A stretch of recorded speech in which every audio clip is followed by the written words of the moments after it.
Welcome to Not Milk Never Milk. Subscribe if you're lactose intolerant. In this video, I will explain how to connect your Logitech Gamepad F710. First, locate the small USB nano receiver that came with your F710 and plug it into an open USB port on your computer.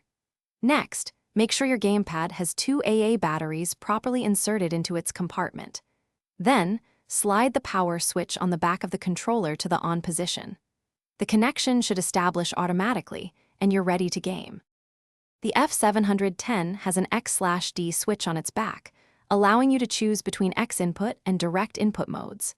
X input, marked X, is generally preferred for modern games and uses standard Windows drivers. Direct input, marked D, is for older games and may require Logitech gaming software for full functionality. Check your device manager to confirm the gamepad is recognized, and install software if you need to configure it for direct input games. Once connected, open a game or an online gamepad tester to confirm all buttons and joysticks are working correctly. If you encounter any issues, try plugging the USB receiver into a different USB port on your computer. A full-powered port works best. Sometimes, a simple port change can resolve connectivity problems. Also, check the battery level.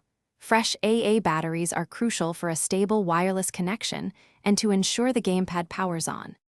For the best experience, consider adjusting the vibration feedback settings directly within your game's options menu, as the F710 offers dual vibration motors.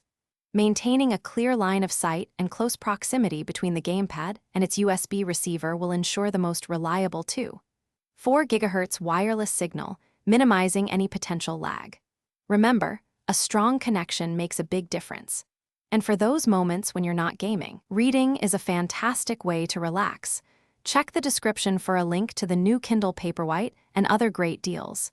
Enjoy your gaming. Thanks for watching. If this was helpful, leave a like and consider subscribing. See you next time.